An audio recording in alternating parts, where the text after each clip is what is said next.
suckers. It's hot in here. Hey, let's do this. I'm going to take a bit of a break, let my voice kind of relax a bit. I've been giving workshops all day for the last 3 days. So, light guy. Everybody say, hey, light guy. Hey, light guy. Can you turn on the house lights so I can see the audience a little bit? Oh my God, look at you. There's so many people. Hi, everybody. Hi, blonde girl. It's a little American code for Georgia W. Bush.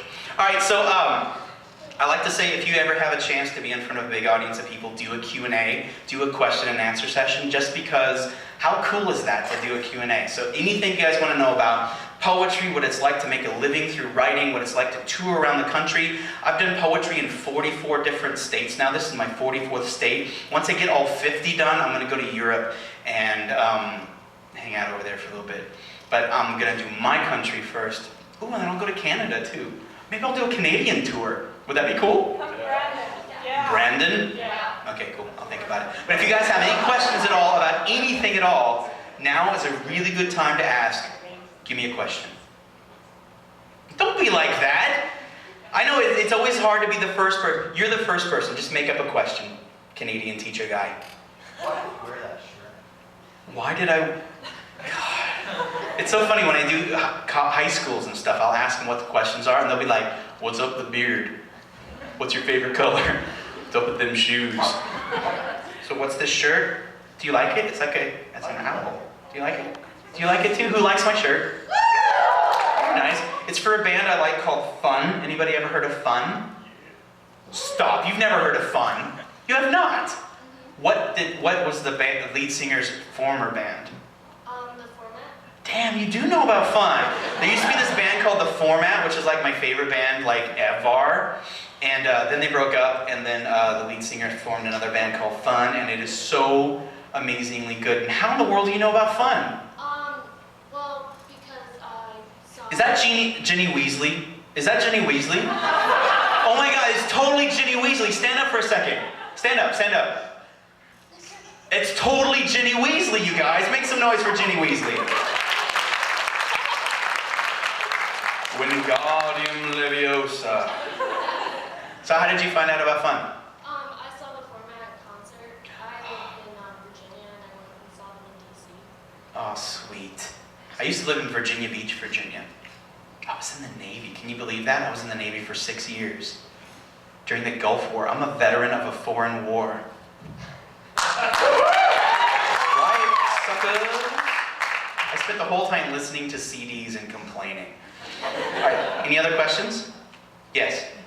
So did you write a lot of poetry before you got into the slam poetry scene? Was that sort of just a natural transition for you or something you was...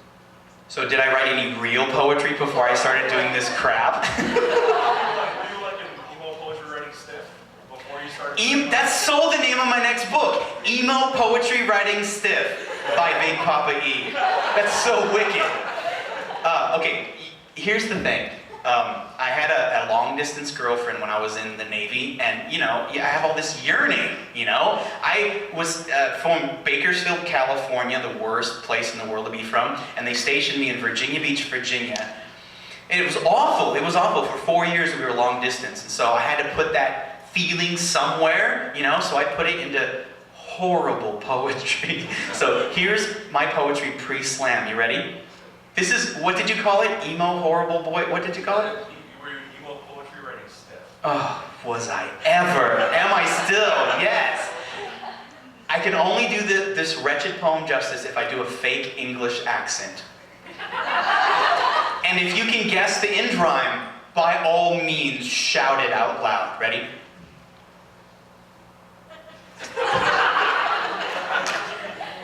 Mind, I was not 14 when I wrote this. I was 22. Okay, there are kids who are 14 now who are like breaking down the military-industrial complex and all this stuff, and I was like, I am so sad. At 22. So I wrote this at 22. Alone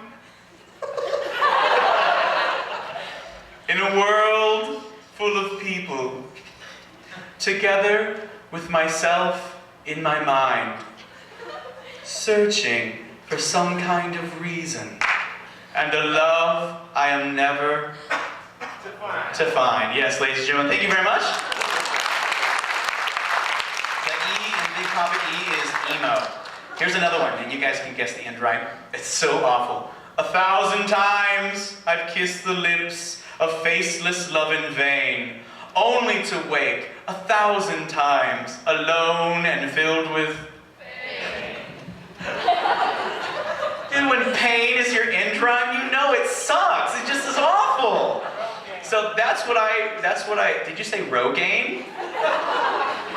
Alone and filled with Now what are you saying about that? What, is that like some kind of smart alecky Canadian like humor? Mr. Shagadelic, look at this guy's shaggy mane of sex god hair. Stand up. Come here. Look at his Soundgarden hair. Enjoy it while it lasts, because Canadians get bald too. Look at that guy. Oh, you see how I did that? You see how I did that? Make some noise for this guy's shaggy mane of rock garden hair. Soundgarden hair. Rogaine, I'm gonna kick the poutine out of you. So yeah, that's the kind of stuff that I wrote pre-indie music. And then I got very influenced by another Canadian band called Skinny Puppy. Anybody remember Skinny Puppy? I was very into like, you know, industrial music, like around 90, and that affected the way that I growled my lyrics that I wrote down. And then I discovered poetry slamming, and then I started changing the way I wrote. But I would say I discovered slam in '96. But by that time I already had my style, so I started reading poetry out loud in front of audiences around '92. By the time I hit about '93, I was doing what most people would consider slam poetry. Although I had never, ever been to another poetry reading ever in my life, and had never studied poetry, all I had known about poetry was Henry Rollins. You guys know Henry Rollins? He used to be a punker in Black Flag, but in between songs, he would tell these stories from his journal. And he was very influential in getting me to where I am today. So you can blame him for it all. But yeah, that's when I started. I started writing in like 90, or reading out loud in 92, slamming in 96, and been doing it professionally since 2000. So yeah, it's pretty cool. Any other questions? Yes? What's the worst movie you've ever seen? The worst movie? I saw this movie about art rock posters last night, and oh, where's Merle? Where's Merle? Is she up there? I'm totally kidding. That was such a good job. That was Merle up there. Make some noise for Merle. That art rock poster there was awesome. So good. Worst movie I've ever seen starred Joe Piscopo. Do you remember Joe Piscopo from Saturday Night Live? He might be Canadian, I'm not sure. He did this one called Dead Heat with Treat Williams, where they were like living dead like cops. It was the worst movie ever. And it featured a zombie duck from like a Chinese restaurant that would attack people. It's the stupidest freaking movie ever. Look up Dead Heat on like Netflix. It's awful. It's so bad. I got very into that just now. Did you just invent that question? Yeah. Huh? Very nice, very nice. All right, how about some more poetry? Does that sound good? Okay, lights down, please. I have another Canadian poem that I'd like to do, because the guy with the luscious locks of hair freaked out when I mentioned my favorite band of all time. So I told him that I would read this poem. So if you're not Canadian and you're not into power trios, just sit this one out. This is called Closer to the Heart.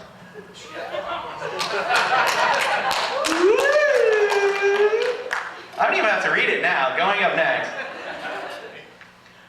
When I was in high school, the popular kids didn't listen to music simply because they liked it. No, the popular kids listened to music to enhance their popularity. Guys didn't really like the music of Journey, but the cutest girls loved Journey. So if you wanted to make out when I was a sophomore, you had to at least pretend to like Journey. But it didn't matter what music my friends and I listened to, because us geeks, dorks, goofs, nerds, Poindexters, and Neo-Maxi Zoom dweebies, we're making out with anybody no matter what music we listen to. And that freed us to listen to any damn thing we wanted. And what we wanted was that righteous power trio from the Great White North. Yes, we wanted Rush. Make some noise! Sure, Rush was girlfriend repellent, but so Dungeons and Dragons and black t-shirts with superheroes etched on the front and really, really bad back knee. We weren't cool. Our only possible dating partners were non-player characters. Therefore, Rush made perfect sense. We didn't just listen to Rush, we worshipped Rush. Rush was led by Gary Lee Weinrib, whose Yiddish mother pronounced his name Getty, who would grow up to be Geddy Lee, the best bass player in modern rock history. He was cursed with a high-pitched voice only a Yiddish mother could love, but that voice sang of things we could wholeheartedly endorse. Princes of darkness and necromancers and spaceships sucked into black holes, lords of the ring and trees that fought each other.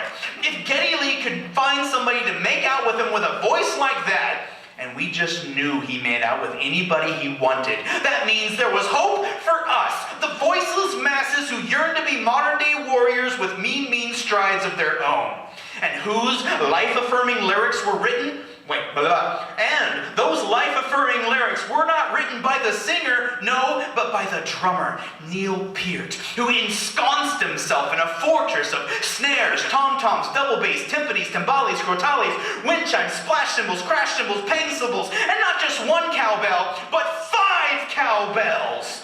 When you saw Rush live, which I did 17 times between my freshman and senior year, the only thing you saw of Neil Peart was the spray of splintered drumsticks showering the stage like the Perseid meteor shower.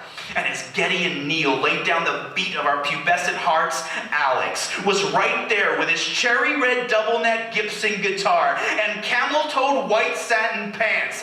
Alex, who changed his last name from Zivajanovic to its English translation, Son of Life, and became Alex Lifeson, whose fingertips furiously fretted 6 strings and 12 strings with surgical precision.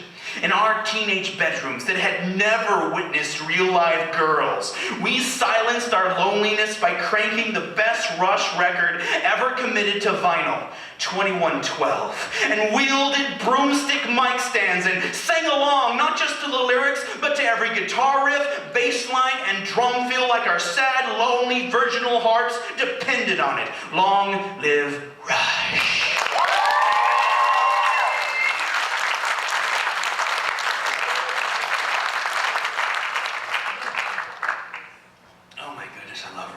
Has anybody seen the new Rush documentary?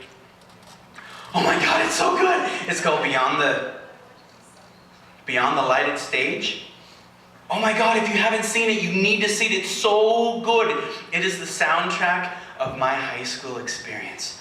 My girl-free high school experience. In fact, to this day, like as soon as I discovered girls, everything that I was listening to at the time that I was dating somebody, you know, when you break up, you don't want to listen to that anymore because it reminds you of them. So I can't listen to ska anymore. I can't listen to Sufjan Stevens anymore because it makes me cry. There's a lot of music I can't listen to anymore. The next time I date, I'm listening to Slayer and Britney Spears the whole time. That way when we break up, I'm like, cool, I'm good. But like Rush does not have the taint of girl on it at all. It's just so like, welcome back. When I start listening to Rush, it's like old friends going, it's all right, brother. Just give it 6 months. You'll be back out there. I've been saying that to myself for 3 years. Anyway, so when I had my big old gigantic beard, which is like, 4 days ago, I would tell people, this is how long I've been single. Except beards are kind of cool in indie rock. Anybody like indie rock people? Anybody like indie rock? Say woo if you like indie rock. Say woo if you like country and western. Really? Do you think that like is gonna endear you to me? Really? I like no, I don't. I don't like anything. Like I like Patsy Cline. Yeah. Who was Canadian? Was she? I have no idea if she was Canadian. But I want to do a song now. Is it okay if I do a song? Yeah. I have a terrible voice, so it's going to be very karaoke-esque.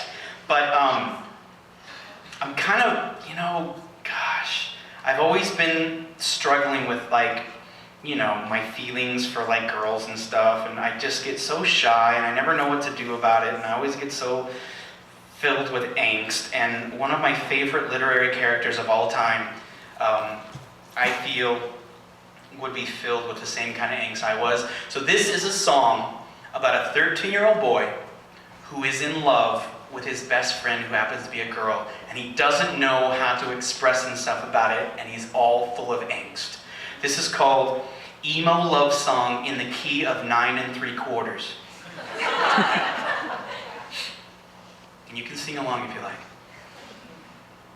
I see you sitting there in the library with your nose pressed into a book, and I'm sitting across from you crossing my fingers, hoping you'll stop and give me a look. The sound of your voice makes my face go full flush, as red as Ron Weasley's hair. And I want with all of my being to reach out and take your hand, but I do not dare. I used to think that Cho Chang was the one who was the object of my desire. But now I know, my dear, you're the witch who turns my heart into a goblet of fire. Oh, Hermione Granger, I love you, I can't keep you off of my mind. Climb on the back of my Nimbus 2000, we'll leave Hogwarts far behind, far behind. Ooh. That's this part you'll be singing next time. Sometimes I hide under my invisibility cloak just so I can watch you from afar. And I don't care if your parents are muggles, the lights in your eyes shine like stars. If I had the chance to go back to first year, I'll tell you just what I would do. I wouldn't take that sorting hat from my head till it said I belong to you. And yeah, I know you know who is out there somewhere trying to kill me with his evil dark art. But the mark he left on my forehead is nothing compared to the lightning bolt-shaped scar on my heart. Oh, Hermione Granger, I love you, I can't keep you off of my mind. Climb on the back of my Nimbus 2000, we'll leave Hogwarts far behind, far behind.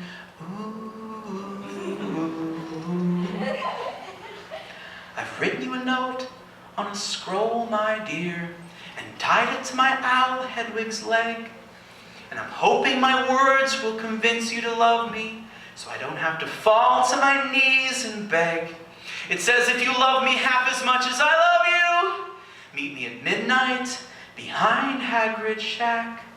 And if you're not there, I'll know that you don't, and I'll have to find my way back to being your best friend. Oh, sing with me now. Hermione Granger, I love you, I can't keep you off of my mind. Climb on the back of my Nimbus 2000, we'll leave Hogwarts far behind, far behind. Ooh. Thank you very much.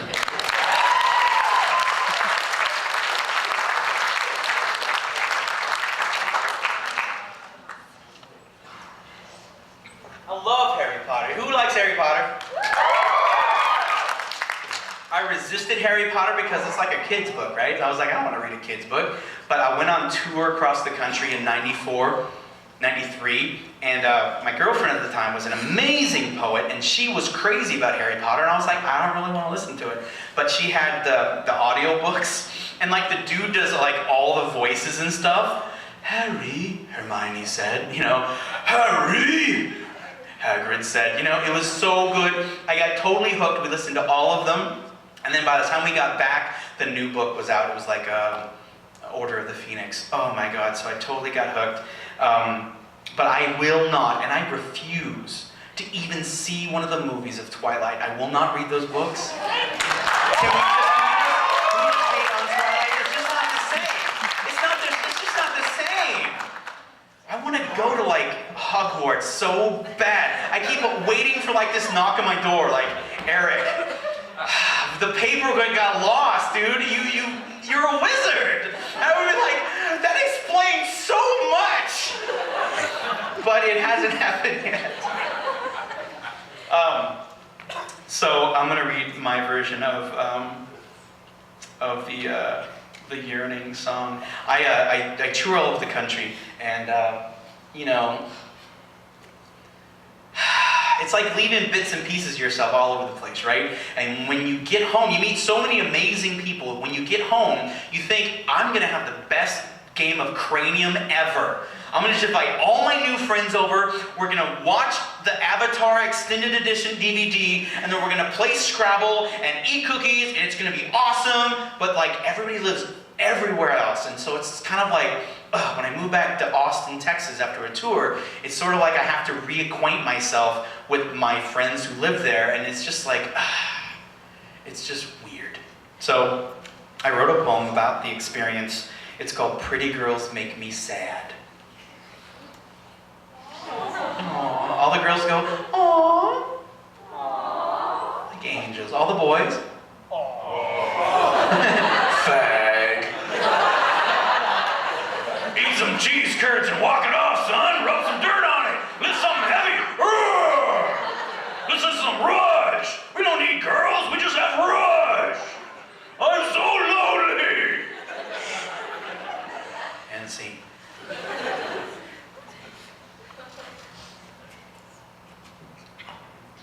Mine is the art of the awkward pause, the comedy of mortification, the joy of realizing you have no idea what to do next. I am the king of unrequited love, the prince of crushes, the emperor of yearning from afar. I am in love with everyone, scatter pieces of my broken heart all over this country, hoping one day I can follow their trail home. But the moment they touch the ground, a poem sprouts and birds make nests in their leafy words. I have planted forests that pulse and throb with the rhythm of my blood. I am Johnny Appleheart, and I am lost amongst these trees.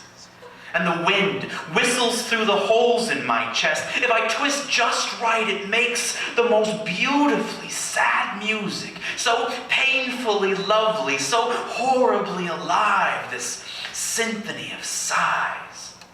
I spend more time looking at the tips of my toes than I do the face of the moon. And I spend more time on both than I do looking people in the eyes. I didn't used to be this way. I used to wear my heart on my sleeve, but it made my wrist too bloody. Now, I am clumsy around girls. I never know what to say. They just smell so good. I flirt with mixtapes and poetry and have no idea what constitutes a first date. I always have to ask, is this a first date? And it hardly ever is. I hug every woman I meet so I can share heartbeats with someone, even for a moment. I have fallen deeply in love with 111 girls who were absolutely perfect for me except for one fatal flaw. They didn't love me back. I keep hoping for someone to cross a crowded room and stand brazenly before me and reach out and hold my face in her palms and smile with her eyes and say, there you are. I have been looking everywhere for you. Now that I have found you, I promise I will never let you out of my sight. But no one ever does. I'm a little kid lost in the mall and crying, clutching at the hems of passing skirts and mouthing the name of someone I've never met. Are you my true love? No, said the steam shovel, I am not your true love. Oh, sweet, heart-shaped girl, where are you?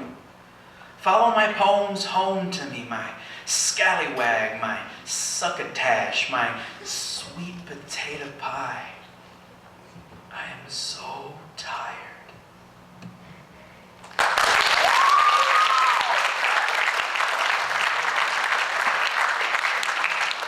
You guys know that book, like, Are You My Mommy? Do you guys remember that book?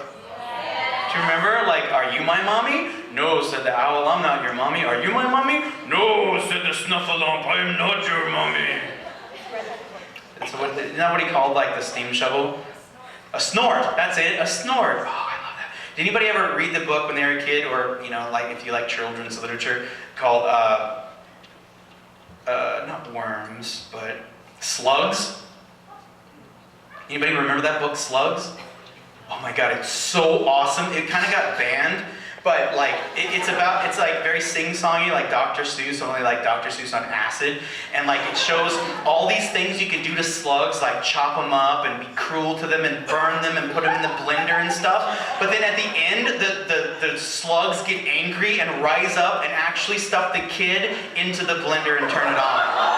And like that's the end. Like, and it says like you shouldn't treat slugs bad, you little bastard. It's like the best children's book ever. Like at the end it's like, I don't like that book anymore. Don't read the one about the slugs. It's my favorite one. Like Eeric the Caterpillar, isn't that another one? The Hungry Hungry Caterpillar by Eric Carr. Dude, Slugs has it all over the caterpillar. Alright, so let's take another quick break. Let's turn up some lights. I'm gonna do a couple more and then we're gonna go eat some food. Did you guys see the spread of food out there? Yes. You didn't? Yes. Yo, her last name is Iron Man. Did you guys know this? Her name is Iron Man. You know what? You would be so cool if like at 7, you're like, okay, son or daughter, you have, oh, you're really hungry, aren't you? You're leaving with my camera, aren't you? Are you taking off for the border? I'm going to the washroom. I gave the camera to her while I go to the washroom. Oh, did you see how she squeaked? I'm going to the washroom, mean man. Okay, go ahead. Now we all know you're going to the washroom. Bye. So embarrassing, so mortifying. I'm gonna totally post something on Facebook. Do you guys have Facebook? Or Facebook? What was I just saying? Iron Man. Oh, you want to be cool at 7? You like could choose your own name, so it would be like a couple of nations full of like Joey Spider-Man and like Rebecca Pretty Pony or something. Wouldn't that be cool? My name is Dragon. I'd be like rocking until I was 30. Yeah, my name is Dragon. I picked it when I was 7. What? What would your name be if you were like chose a name at 7? What were you into at 7? Dude, you'd be like Machiavelli and stuff. No, like that wasn't a Teenage Mutant. That wasn't a Ninja Turtle, was it? Yo, I'm Machiavelli. I just let all y'all kill yourself. Hate me as long as you're scared of me. I don't care. Let's eat some pizza. I was busting some Machiavelli on your punk asses. The Prince. Yeah. Anyway, so what were they? Donatello or something like that? So you'd be like Leonardo. See, you can. That's not embarrassing. I'd want something to be like Spider-Man or be like Bert. Ernie. My name's Ernie. That's not like a cool name. My name's Big. I'd be Snuffleupagus Jones. Like, what? You can't see me? I'd be probably Snoopy. That's probably what I would have ended up as. Snoopy. Big Papa Snoopy. All right, does anybody have any questions along the way? Yes, go. What do you say to people when they say that slam poetry is not poetry and they want to hate on it and say, you know, we need to stick to the tradition? He asked, what do you say to people who say, did everything turn out okay? Did you wash your hands? Come here. Come here. Oh, go ahead. I trust you. She just gave me this look of, don't ruin my life. No bullying. No bullying. Isn't it crazy about the bullying stuff that's going around? What the hell? People are so mean. Stupid people. So, what do I say to people who say poetry slam is not poetry? Psst, I care. You know, it doesn't matter what you call what it is that we're doing. So many people are doing this, and so many crowds are getting crazy about the idea of creative self-expression. I don't really care what you call it. If you want to say that's not poetry, that is poetry, it doesn't matter. You know, people who say, well, you know, it doesn't work on the page. Well, you know what? Star Wars doesn't work on the page too, but that's not where you're supposed to watch Star Wars. You're supposed to watch it live in a movie theater with big-ass surround sound. That's where you're supposed to be listening to our poetry. It's supposed to be live in front of an audience with a call and response. It's awesome if it works on the page, but I could care less if it works on the page. It's a live medium. So when I say, well, it's not the same as T.S. Eliot, you know what? Put T.S. Eliot on this microphone. I'll kick his punk ass. As y'all are going, I don't understand what the hell he's talking about. I'll be singing about Harry Potter and we're going to have a good time, right? Now that's not to say that, you know, one thing is better than the other. It's just different, you know? It's like Just because the lyrics of Bob Dylan work best in the mouth of Bob Dylan in a live context does not mean it's lesser art. It's a different kind of art. With page poetry, you're allowed to offer your audience, the reader, a chance to read it several times, to glean a different meaning and a deeper depth of meaning each time they read it. That's part of the pleasure of that kind of writing. With this, you hear the poem one time, so I can't necessarily present poetry if it's like that. I have to do it differently. I combine it with stand-up comedy, pop culture references, hip-hop, punk rock, because you're only going to listen to it once. So my goal is to make you feel something. So it's got to be visceral. It's got to be a kick in the stomach. You know, I might get you laughing, but then I want you to think as well. So you'll laugh, but then you'll think, yeah, that laughter comes from pain. I understand. That's the way you deal with pain. You know, rather than cry about loneliness, you'll try to laugh at it to create a connection with somebody else, and now we have a community of people who can talk about this stuff, right? So the people who say those things are completely missing the point. And they can go ahead and polish their, you know, ivory towers all they want. I'll be out here with the rest of you guys having fun. So it's all good. Peace.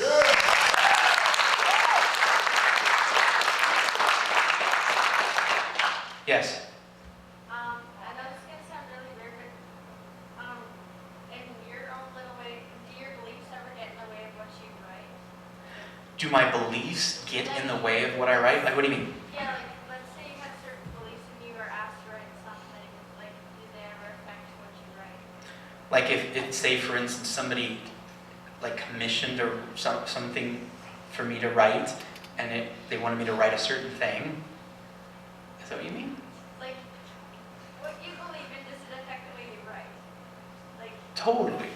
Are you talking specific kind of beliefs, like religious beliefs or beliefs about society or beliefs about stuff? Like what kind of beliefs are you talking about? I just kind of like religion and what you...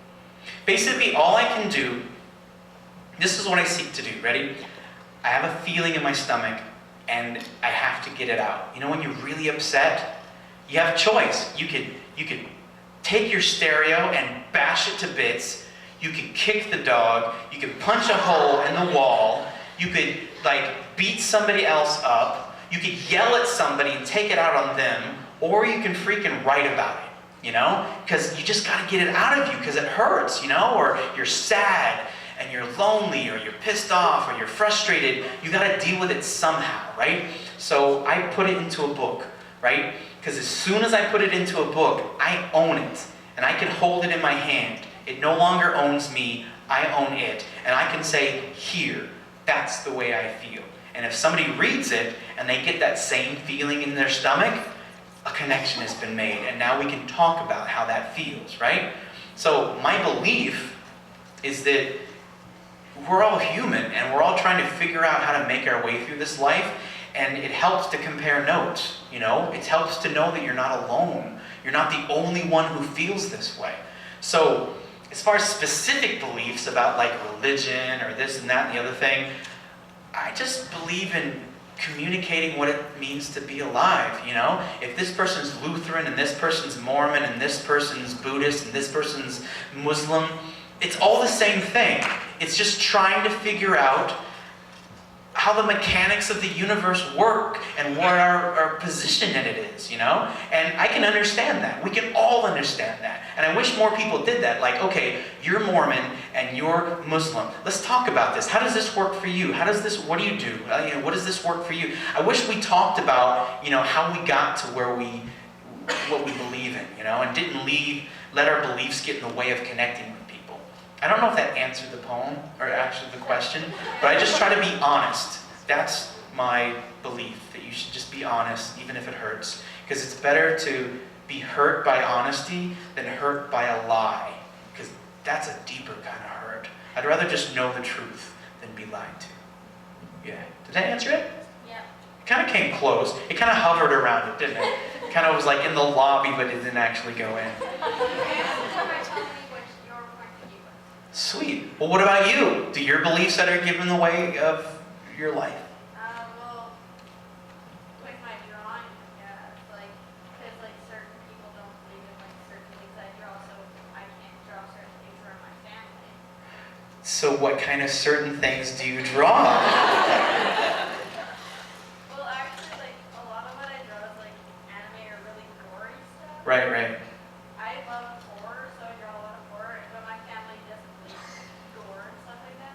Do they feel like that kind of stuff will inspire you to like go out and kill somebody or be violent or something like that? My dad actually thinks it's gonna inspire me to like either kill myself or kill people. You know what's interesting about that? There's a whole lot of opinions about like, do video games inspire kids to be violent? Or do they give them a release for their anguish that's a healthy channeling of that? And it's interesting. It's like, when you read a Stephen King book about like, a serial killer or something, I don't think anybody's going to give Stephen King a problem about it. Nobody really believes that Stephen King is a vampire, even though he's writing about vampires, right? And I don't think anybody who's into reading about vampires and Stephen King, I don't think anybody